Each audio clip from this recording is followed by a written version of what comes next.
تو قرآن نے کہا کہ تعاونوا علی البر والتقوی تعاونوا علی الاسم والعدوان اتقوا اللہ ان اللہ شدید العقاب۔ پروردگار عالم نے ایک حسین فیصلہ، خوبصورت فیصلہ کیا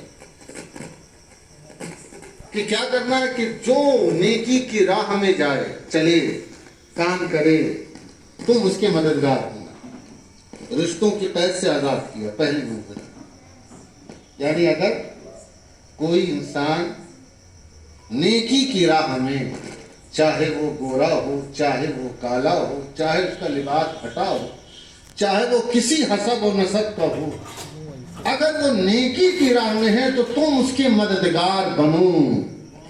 اور فرما رہے ہیں یعنی اس کی مدد گویا خدا کی مدد قرار پائے گی۔ پھر اسی منزل میں کہا کہ خبردار ظلم و تعدی کی راہ میں ایک دوسرے کے مددگار نہ ہونا۔ رشتوں کی قید سے اللہ نے یہاں بھی آزاد کر دیا، یعنی کہ اگر بھائی غلط راستے پر ہے تو دوسرا بھائی لپک کر اس کے غلط راستے پر پیروی نہ کرے۔ اور فرما رہے ہیں یعنی بالکل ایک نئے انداز سے اللہ نے اس آیت مبارکہ میں خلاصہ کیا۔ کیوں؟ اور فوراً ہی اللہ نے فیصلہ بھی دے دیا۔ پہلی منزل میں کیا کہا کہ خبر وہ ان کی مدد کرنا، ان کے مددگار بننا جو نیکی کی راہ میں چلتے ہیں، اور خبردار ظلم و تعدی کی راہ میں چلنے والوں کے مددگار نہ ہونا، کیونکہ فرعون کا واقعہ قرآن میں درج ہے۔ اور اللہ نے اسی آیت سے بالکل جڑا ہوا ایک ٹکڑا، جبکہ اللہ نے بہت سے مقامات پر اپنی رحمت کا تذکرہ کیا، پھر اپنے غضب کا تذکرہ کیا، مگر یہاں بالکل یعنی پہلے فیصلہ سنایا پھر اس کا انجام دیا۔ ان اللہ شدید العقاب، جان لو کہ خدا کا عذاب بڑا شدید عذاب ہے۔ اور فرمایا یعنی یہ مسئلہ اللہ کی نگاہ میں اتنا اہم ہے کہ انسان دو لمحے میں یا تو لعنت اللہ ہو جائے گا یا علیہم السلام ہو جائے گا۔ اور فرما رہے آپ دو ہی لمحے کی بات تھی نا کہ جناب حر حسین کی طرف آ گئے تو علیہم السلام ہو گیا، اور کوئی رائے کی حکومت کے لیے ادھر چلا گیا تو لعنت اللہ ہو گیا۔ صلوات پڑھیں محمد وآل محمد پر۔ ان اللہ شدید العقاب، الجھنوں سے آزاد کر دیا۔ اب شریعت اس بات کی اجازت بالکل نہیں دیتی، قطعی نہیں دیتی کہ اگر شوہر غلط ہو تو بیوی اس کی پیروی کرے۔ اس بات کی اجازت ہمارے یہاں نہیں ہے، اسلام میں نہیں ہے، دین میں نہیں ہے۔ کہیں ہو تو کہ شوہر اگر غلط راستے پہ چلے تو بیوی بھی اس کی پیروی کرنے لگے۔ چاہیے کہ بیٹے کے لیے والدین اگر غلط راستے سے مال اکٹھا کر رہے ہیں تو وہ مال ان کے لیے تو عذاب ہے ہی، بیٹے کے لیے بھی باعث عذاب ہوگا۔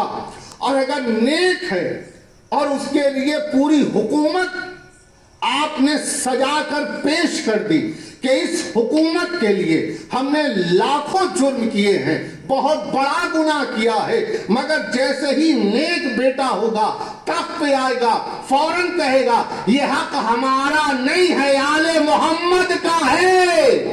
یہ اس بات کی دلیل ہے کہ یزید کے بیٹے نے یزید کے تخت پہ بیٹھنے سے انکار اس لیے کیا تھا کہ یہ تخت ہمارا نہیں ہے، آل محمد کا ہے۔ یعنی مسئلہ یہ حل ہو گیا کہ اگر باپ حرام کی غذا سے مال کما کر لائے اور بیٹا نیک نکل جائے تو یہ ٹھوکر مارنا اس بات کی دلیل ہے کہ باپ جہنم میں جائے بیٹا کیوں جائے۔ صلوات پڑھیں محمد وآل محمد۔ بہت فرما رہے ہیں باپ جہنم میں جائے نا، اور اس تخت کے لیے بیٹے نے بھی محنت کی ہے، اس کے باپ نے بھی بڑی محنت کی اور اس کے باپ نے بھی بڑی محنت کی۔ ایک سلسلہ ہے نا، 3 پشتیں گزر گئی اس تخت کو مینٹین کرنے میں۔ میں نے کہا نا نیک ہوگا تو فوراً کہہ دے گا میرا نہیں ہے، فلاں کا مال ہے، اور خراب ہوگا تو برباد کر دے۔ ایک آیا اس نے مینٹین کیا اور بڑی محنت کے بعد اس نے اپنے بیٹے یعنی ابو سفیان کو گورنر بنا دیا۔ اس نے سب مینٹین کیا کہ نہیں ہمارے بعد ہمارا بیٹا اس جگہ پہ آئے گا، یہ بات تختوں تک تو ٹھیک تھی، اب تو دینی مدارس میں بھی یہ کھیل ہو رہا ہے. صلوات پڑھے محمد بہت فرما رہے ہیں. اس نے بھی بڑا مینٹین کیا کہ ہمارے بعد ہمارا بیٹا آئے گا، وہ بھی آ گیا. اس نے بھی بڑا مینٹین کیا، وہ کام انجام دیا جو آج تک اس روح زمین پر نہیں ہو پایا اور نہ ہو سکے گا. یعنی امام حسین کا قتل، انصار مظلوم کربلا پہ ظلم، سب کچھ آپ تعریف کرتے. یعنی کتنا کچھ اس نے کیا. کیوں؟ تخت باقی ہے. مگر جب ایک محب آل محمد، اسی کے نسل سے، اسی کے نطفے سے پیدا ہونے والا، مگر یہی ہے کہ جسے اللہ معرفت آل محمد دے، تو فوراً اس نے یہ نہ کہا تھا کہ یہ تخت ہمارا نہیں ہے، آل محمد کا ہے. ورنہ ہونا کیا چاہیے تھا کہ شریک ہو جاتا اپنے باپ کے گناہ میں یہ بھی، کہ ہمارے باپ نے بڑی محنت سے اسے جو ہے بچایا ہے تو ہم بھی سو بچائیں، مگر وہ بچ نہیں سکا. فوراً اس نے اختلاف. اکثر و بیشتر یہ ہوتا ہے کہ جو ایک رشتہ جو بڑا نازک ہوتا ہے بھائی بہن کا، کیونکہ آج ایک بہن کا تذکرہ بھی ہے، اور وہ بہن جس نے بھائی کی محنتوں کو بچایا. اور فرما رہے ہیں. لیکن ایک واقعہ اور بھی جو بڑا لطیف واقعہ ہے اسلام کی نگاہ میں، شرعی بھی ہے، اور یہ ہمارے لیے کئی راستے کھول دیتا ہے، جو اس آیت کے ذیل میں بیان کر رہا ہوں ساری چیزیں. تعاونوا علی البر والتقوی تعاونوا علی الاثم والعدوان اتقوا اللہ ان اللہ شدید العقاب. کہ نیکی کی راہ میں ایک دوسرے کی مددگار ہونا، ظلم و تعدی کی راہ میں ایک دوسرے کی مددگار نہ ہونا. کیوں؟ کیونکہ اللہ کا عذاب بڑا شدید، بڑا دردناک عذاب. اور فرمائیں بھائی، جب بھائی بہن کا رشتے کا مسئلہ آتا ہے تو بہت سے ایسے رشتے ہیں کہ جو اس بات کا خیال نہیں رکھتے ہیں کہ کون صحیح ہے کون غلط ہے، ایک دوسرے کی حمایت میں آ جاتے ہیں. لاکھ بھائی غلط ہو مگر بہن جو ہے وہ سپورٹ کرتی ہے، لاکھ بہن غلط ہو مگر بھائی اس کا سپورٹ کرتا ہے، چاہے جیسے بھی. مگر کیا یہ رشتے ہر جگہ ایسے ہی ہیں؟ کیا ان کی قدر و اہمیت ہر جگہ ایسے ہی ہے کہ اگر بھائی غلط ہو تو کیا یہ جائز ہے کہ بہن اپنے بھائی کی حمایت کرے؟ بہن غلط ہو تو کیا بھائی پہ جائز ہے کہ اپنے بہن کی حمایت کرے؟ اور فرما رہے ہیں. اب آپ خود دیکھ سکتے ہیں کہ تاریخ کا بہت زیادہ وقت نہیں لینا، بات نتیجے تک پہنچانا. ایک ویسا واقعہ گزرا اس زمین پر کہ ایک طرف بہن میدان میں ہے اور اس کے مقابلے میں اس کا سگا بھائی، اور حمایت کس کی ہے؟ مولا کائنات. اور فرما رہے نام لینے کی ضرورت نہیں ہے، کیونکہ منبر ان لوگوں کے نام لینے کے لیے ہیں کہ جن کا نام اور جن کا تذکرہ اللہ نے قرآن اور شریعت میں بیان کیا. اشارہ تو سمجھ ہی گئے ہوں گے کہ مولا کے کائنات کے ساتھ کون آیا تھا اور ادھر کون آیا تھا. ایک طرف بھائی تھا، ایک طرف بہن تھی. اگر رشتوں کی یہی قدر و اہمیت تھی تو مولا کائنات کو جناب عبداللہ ابن ابی بکر کو واپس کر دینا چاہیے تھا کہ مسئلہ یہاں بہن کا ہے، تم واپس چلے جاؤ، کیونکہ بہن مقابلے میں آ جائے گی. لیکن مولا کا نہ روکنا نہ ٹوکنا اس بات کی دلیل ہے کہ جب مسئلہ حق کا آ جائے تو وہاں رشتوں کی کوئی قدر نہیں ہوتی ہے. یہ دیکھا جاتا ہے کہ حق کدھر ہے، باطل کدھر ہے. صلوات پڑھے محمد علیہ محمد پر. اور فرمائے سگا بھائی ہے، لیکن کیا ہوا؟ بھائی مقابلے میں ہے بہن کے. مولا نے نہیں روکا. تو جو رشتے ہوتے ہیں ان کی قدر و اہمیت تب تک ہے جب تک وہ شریعت کے دائرے میں ہے. جہاں شریعت سے باہر گئے اسلام میں اس کی کوئی قدر و اہمیت نہیں ہے. اور فرما رہے ہیں کیوں؟ کیونکہ یہ باہر چلے گئے، اسلام کے خلاف چلے گئے، دین کے خلاف چلے گئے، انسانیت کے خلاف چلے گئے. اگر یہ دائرے میں ہو تو یقیناً حمایت کرنی چاہیے ایک بھائی کو ایک بہن کی سے، اور ایک بہن سے ایک بھائی کو. لیکن جب باہر چلا جائے تو اپنے پیر کو سمیٹ لینا چاہیے. کیوں؟ اس لیے کہ رشتے اس دنیا میں ہیں مگر آخرت میں رشتے نہیں ہوں گے. انسان اپنے اعمال کا ذمہ دار ہوگا. اب آپ خود اندازہ لگا لیں کہ ایک بھائی اور ایک بہن کا واقعہ یہ ہے کہ جہاں دونوں مقابلے میں آ گئے، لیکن ہمارا لاکھوں سلام ہو اس رشتے پر کہ جس نے ایک بھائی کی ساری محنتوں کو ایک بہن نے بچا کر یہ ثابت کر دیا کہ دیکھو نہ حسین جیسا کوئی بھائی ہوگا نہ زینب جیسی کوئی بہن ہوگی. صلوات محمد وآل محمد پر اور فرما رہے ہیں. اور یہ وہ منزل ہے جہاں پر بڑے بڑے بہادروں کے قدم لڑکھڑاتے ہوئے دیکھے گئے ہیں. یا لفظوں کو بدل کر یہ کہہ دیا جائے کہ جہاں پر نیز و شمشیر ٹوٹ گئے وہاں جناب زینب کا حوصلہ نہیں ٹوٹا. جو بہن اپنے بھائی سے ایک لمحے کے لیے بھی جدا نہیں ہو سکتی تھی، بعد حسین وہ زندہ بھی رہی اور اس نے حسین کے مقصد کو زندہ بھی رکھا. یہ اس بات کی دلیل نہیں تو اور کیا ہے کہ جب بات حق کی آ جائے تو زندگی کو زندگی نہیں سمجھنا چاہیے. عزیزان محترم، اب آپ خود اندازہ لگا لیں کہ جناب زینب نے حسین کی محنتوں کو بھی بچایا، امامت کی نسل کو بھی بچا لیا. صلوات محمد وآل محمد پر ایک بار اور درود پڑھ دے. محمد وآل محمد. شریقۃ الحسین ایسے ہی نہیں کہا جاتا ہے جناب زینب کو. جی نہیں ہوتی تھی، نہیں رکھا جاتا تھا، ہے نا. یہ سارے واقعہ یہی واقعہ جناب زینب کے سلسلے میں تھا کہ جب تک اللہ کا حکم نہیں ہوا، جبریل نہیں آئے، ان کا نام نہیں رکھا گیا. اور جب جبریل امین نازل ہوئے ہیں تب جناب زینب کا نام جناب زینب رکھا گیا. اور فرما رہے یعنی کہ وہ ہے کہ جو امام حسین کے مقصد کو بچانے والی ہے، صرف امام کے مقصد کو نہیں. بھائی کہا جاتا ہے کہ اگر امام بیعت کر دیتے تو 1,24,000 انبیاءوں کی بیعت ہو جاتی. تو اب آپ یہ خود اندازہ لگا لیں کہ جناب زینب نے صرف حسین کے مقصد کو نہیں 1,24,000 انبیاء کے مقصد کو بچایا ہے. اور فرما رہا اندازہ نہیں لگا سکتا. تو جس نے اتنا بڑا کام انجام دیا ہے اس کا مرتبہ بھی کتنا بڑا ہوگا. اکثر بیشتر یہ ہوتا ہے کہ ہم امام علیہ السلام سے کچھ مانگتے ہیں اور جناب زینب عطا کر دیتی ہے. یہ حقیقی واقعہ ہے کہ ایک شخص تھا، بہت اس کی آنکھوں میں بڑی تکلیف تھی، بلکہ ایک آنکھ کی روشنی زائل ہو گئی، ایک آنکھ پر شدید درد تھا. طبیبوں نے کہا کہ تمہاری یہ دوسری آنکھ بھی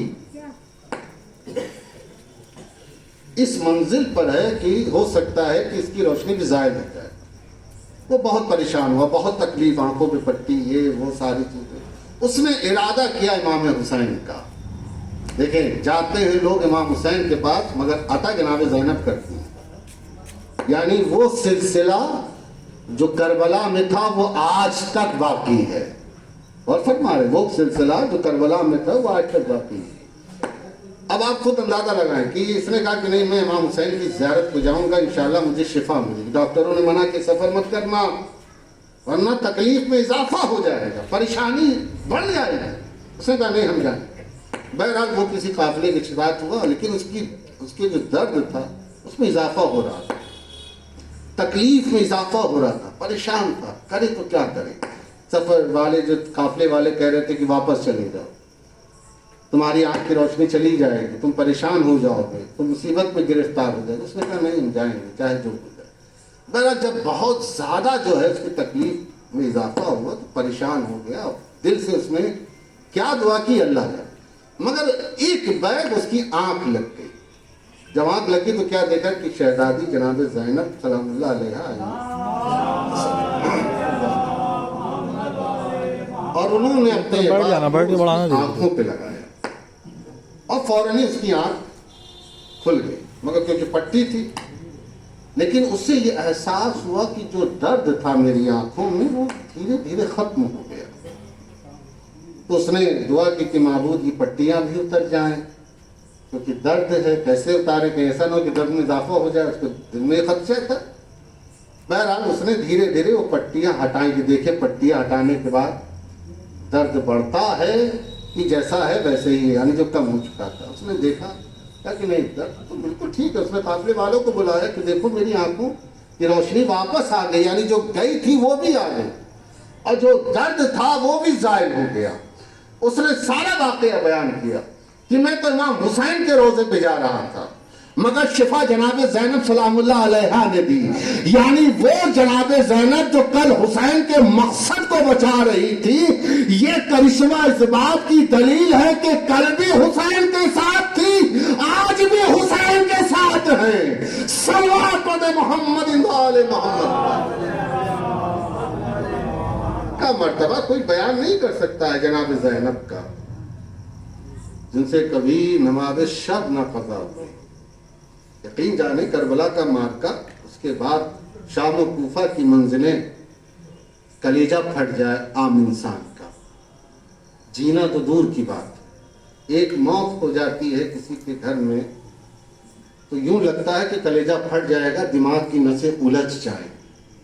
اور جس نے اتنا بڑا مارکا دیکھا ہو، اتنا بڑا ظلم دیکھا ہو، اس کے باوجود جناب زینب کے ارادوں میں کوئی بھی لرزش نہیں. دربار، کرسیاں. ابھی واقعہ بیان ہو رہا تھا کہ اکثر و بیشتر یہ ہوتا ہے کہ اذانیں ہوتی ہیں اور تقریریں ہوتی رہتی ہیں. چوتھے امام کا خطبہ بھی اسی دربار میں تھا. جیسے ہی اذان ہوئی امام نے خطبہ روک دیا. یہ واقعہ ہے. تو انسان کو اس بات پہ غور کرنا چاہیے کہ جب امام خود اپنے خطبے کو روک دے تو ہماری اور آپ کی کیا بساط. اور ایسے مارکے سے دو چار ہونے کے بعد دربار میں آئیں گے جناب، بس آخری بار ہو تقریر ختم. ایسے مارکا، کربلا سے کوفہ، کوفہ سے شام، شام سے زندان. 900 کرسی نشین یہ روایتیں کہتی ہیں. مجمع بھرا ہوا، یزید تخت پہ بیٹھا ہے، ہاتھ مظلوموں کے پس پشت ہے، یعنی کسی طریقے سے ان کو راحت نہیں. اور جب یزید نے چاہا کہ ہم امام کے مقصد کو ختم کریں اور اس نے اپنے سازشوں، اپنے بیانات کے ذریعے یہ کوشش کی، جناب زینب نے فوراً روک دیا اور ایک خطبہ دیا. اور یقین جان لیں کہ یزید کے دربار میں جہاں 900 کرسی نشین، اس دربار میں ایک تنہا عورت، اور فرما رہے ہیں ایک تنہا عورت یزید کے دربار میں کھڑی ہو کر یہ کہہ رہی یزید تو جہنمی ہے. صرف اتنا ہی نہیں کہا، یزید صرف تو جہنمی نہیں ہے، تیرا باپ بھی جہنمی ہے. ہے کسی میں ہمت آج کے کسی ظالم حکمراں کے سامنے یہ بیان دے دے؟ فیس بک اور واٹس ایپ پر نہیں لکھ سکتا ہے، سامنے تو دور کی بات ہے. صرف تو جہنمی نہیں ہے، تیرا باپ بھی جہنمی ہے. اور صرف تیرا باپ جہنمی نہیں ہے، تیرا دادا بھی جہنمی ہے. کیا سن رہے ہیں آپ؟ یعنی پورے نسب کو جناب زینب نے جہنمی قرار دے دیا. اور یزید خاموش بیٹھا ہے، سکتے میں ہے، جبکہ حکومت اس کی، اقتدار اس کا، فوجی اس کے، اسلحے اس کے، دبدبا اس کا، مگر جناب زینب بیان کرتی چلی جا رہی ہے تو جہنمی، تیرا باپ جہنمی، تیرا دادا جہنمی، تیرا چاہنے والا جہنمی، تیرا چاہنے والے کا چاہنے والا جہنمی. اے یزید تیرا دربار ہے، تو نہیں روک سکتا جناب زینب کو.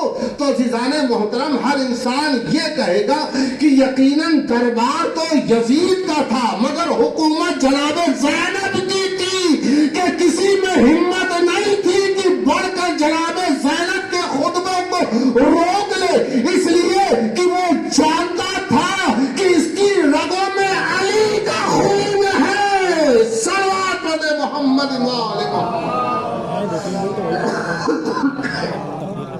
وَإِنَّ اللَّهَ مَلَائِكَتَهُ يُصَلُّونَ عَلَى النَّبِيِّ یا ایھا الذین آمنوا صلوا علیہ وسلموا تسلیما۔ اے میرے پالنے والے تجھے واسطہ ہے محمد والے محمد کا کہ جو لوگ بھی اس بزم میں آئے ہیں جناب شہزادی جناب زینب سلام اللہ علیہ کہ ان کو آفات ارضی اور سماوی سے محفوظ فرما۔ اے میرے پالنے والے جو لوگ بھی آئے ہیں، جو لوگ آ رہے ہیں، جو لوگ نہیں آ پائے ہیں، ان کو لا علاج بیماریوں سے محفوظ فرما۔ اے میرے پالنے والے تمام محبان جناب زینب سلام اللہ علیہ کی جان مال عزت آبرو کی حفاظت فرما۔ اے میرے پالنے والے تجھے واسطہ ہے اس شہزادی کا کہ ہمیں بھی کربلائے مولا کی زیارت کا شرف عطا فرما۔ اے میرے پالنے والے تجھے واسطہ ہے محمد وآل محمد کا کہ جہاں کہیں بھی امام کے چاہنے والے جناب زینب کے چاہنے والے ہیں، ان کی جان مال عزت آبرو کی حفاظت فرما۔ امام حسین اور جتنے بھی روضہ مقدسہ ہیں ان سب کی حفاظت فرما اور ہمارے امام کے ظہور میں تعجیل فرما۔ اللہم صلی اللہ علیہ وسلم۔